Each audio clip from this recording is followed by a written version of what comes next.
In this video, we will explore OpenEye Web Services alerts and reports features added in the recent 1.3 update. OWS alerts and reports give you insight into operational events at recorder locations, ensure your recorders are operating properly, and provide valuable business intelligence based on customer or employee activity. Alerts data can be viewed via interactive reports online or configured to notify you in real time via email. Let's briefly cover the types of alerts. Health and storage retention alerts help identify when something is affecting the ability of your hardware to capture or record video.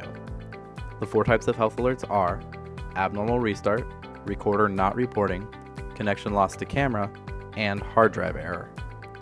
Storage retention is treated as its own separate alert type and is sent when your recorder is failing to retain a minimum number of days worth of video from a camera. We also have motion alerts, which are sent when movement is detected by a camera, and lastly, we have sensor alerts, which are sent whenever a sensor connected to a recorder is triggered. Sensor types can include, but are not limited to, door contact, temperature, pressure, and moisture. OWS alerts work by defining rules for system events. Each time a recorder loses connection or a sensor is triggered, it's registered as an event in the server software. These events are transmitted to the cloud as part of their lightweight connection to OWS. They're run through the alert rules defined by the user, and if they meet the conditions, then an alert is sent. As an example, a motion alert will not be sent unless the motion event lasts 5 seconds or longer because a user has set 5 seconds as the minimum threshold.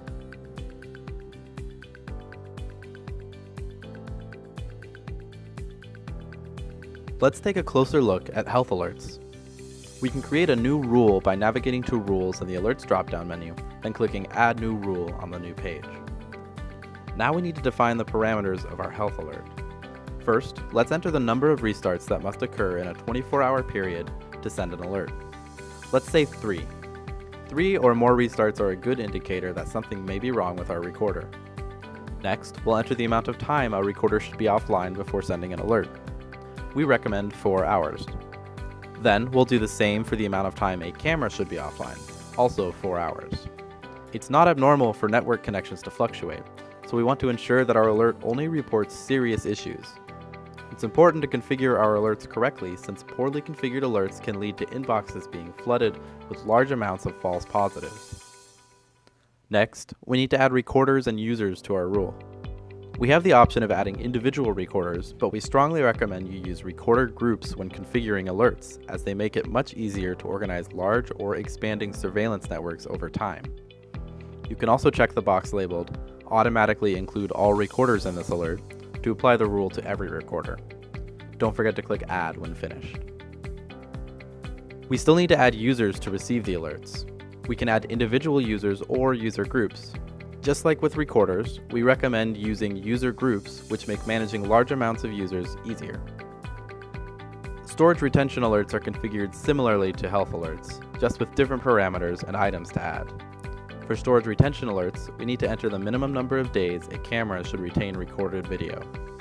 Let's say 60 days. When the camera falls below this amount, the alert will be triggered. You can check this box here to prevent alerts from generating so long as the total camera storage is increasing, and this is ideal for newly installed cameras as you won't receive unnecessary alerts. Click Save when finished. We can complete the rest of this alert the same way as the health alerts.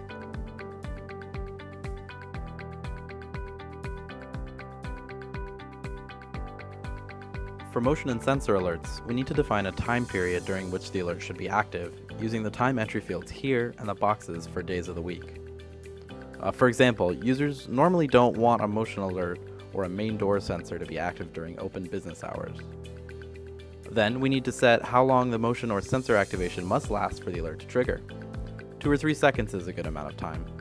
Remember, correct configuration of our alerts is important to avoid a flood of false positives.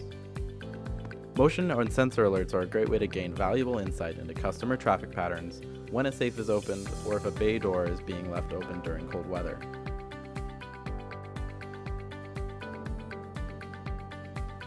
Once you've created one or more rules, you can view a summary of all the alerts they generate by selecting History from the drop-down menu beneath Alerts.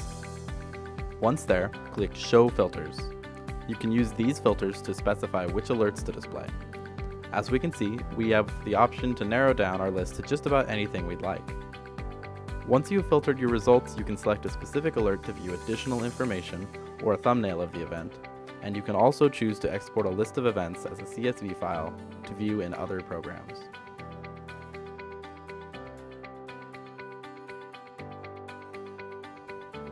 Now, let's take a look at the OWS Reports feature. OWS offers 3 different types of reports to help users monitor the health of their hardware: day-night reports, inventory reports, and system summary reports.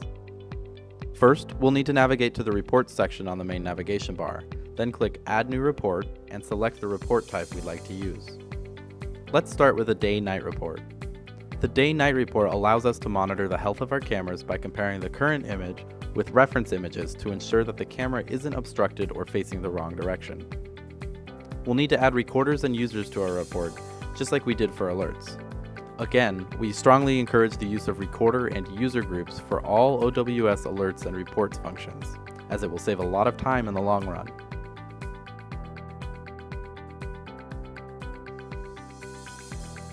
The inventory report follows the exact same setup steps as the day-night report, but its purpose is to display a list of recorders and their system information.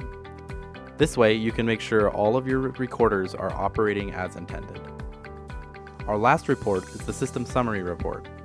To define this report, we only need to check the boxes next to the sections we'd like to see in the summary display.